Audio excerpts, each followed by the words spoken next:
Hey, I'm not earning any money right now, and I'm broke still. What's up? Is a culture detective here investigating your favorite movies, and today I'm going to be doing a very quick movie review on the brand new Hong Kong movie In Broad Daylight. In Cantonese, it's called白日之下, which means under the white day, like the white sunlight.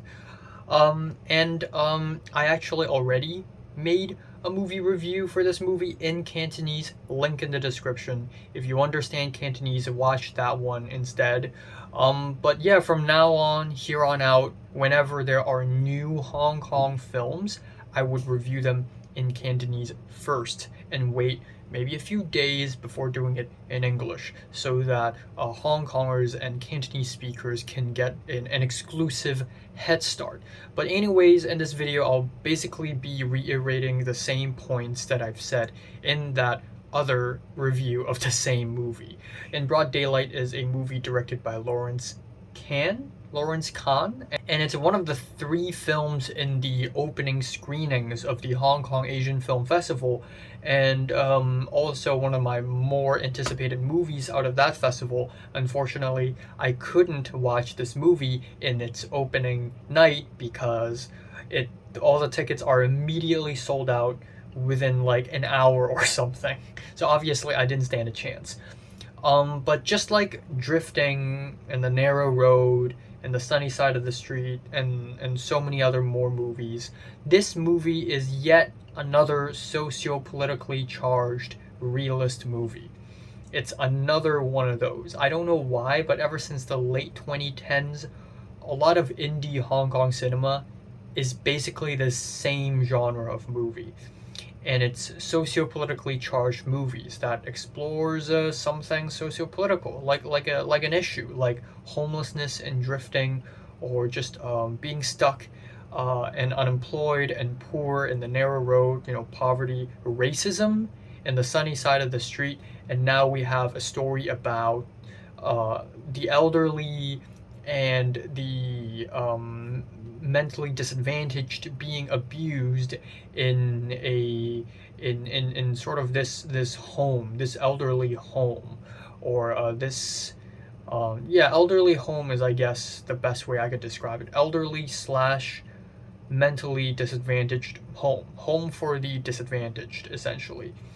And it's relatively difficult to fuck up a story like this because it is essentially a story about a news press, reporters struggling against a big bad evil. We've seen stories like this many times already. Spotlight, for example, is one of those types of stories. And the ending of this movie is also really emotional.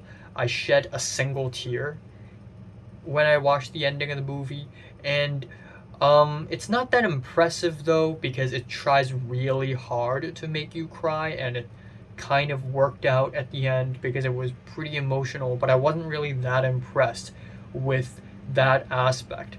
What I like about the movie is that it goes layer by layer. It gets dirtier and darker. The more the reporters try to find out the truth to what happened, the darker the story gets. And at some point in the second half, when we enter SA, sexual assault and abuse territory, it gets really messed up.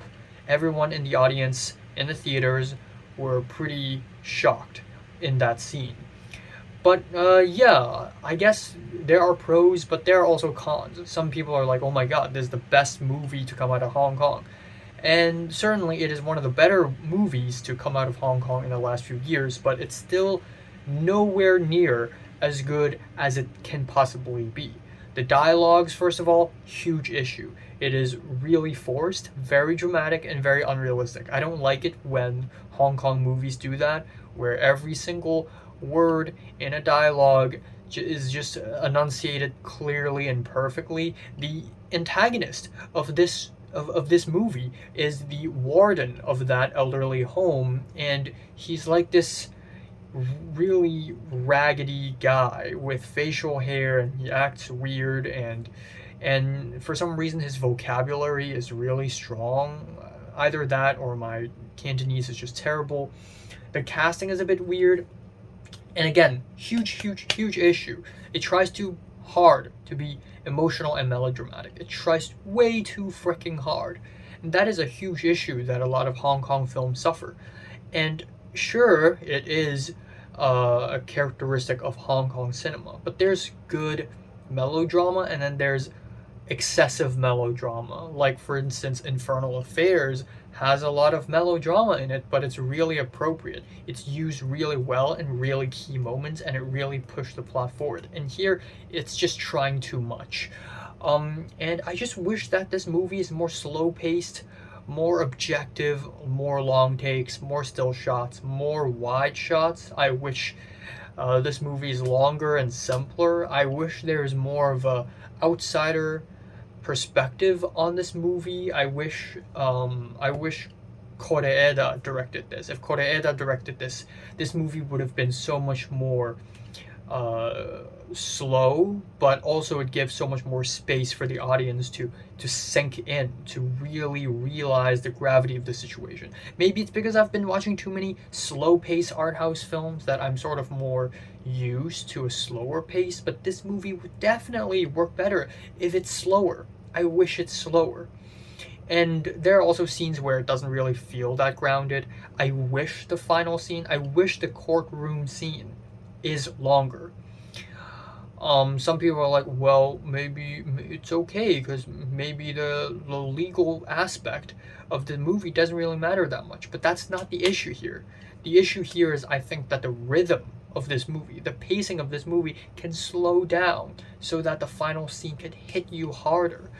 But yeah, overall, it's okay. It's still really decent as a movie. It's still one of the stronger movies of the bunch. And it's yet another movie in the ever so socio-politically charged collection of indie Hong Kong cinema. It's like that this is the only kind of movie indie filmmakers in Hong Kong can make, and nothing else. Maybe a rom-com. But yeah, I really wish I could see more indie filmmakers in Hong Kong try different things like horror. I mean, Back Home, I reviewed it a month ago, is horror, and that's a standout, but the movie itself is not great. But I wish people could just do more interesting things, touch more interesting genres, and socio-politically charged movies isn't really the only kind of movie, nor is it the right kind of movie to make in this situation. So yeah, I'm giving In Broad Daylight a strong 7 out of 10. Still really good. Still. So have you seen In Broad Daylight? Comments below, let me know, subscribe if you want more. Thanks for watching.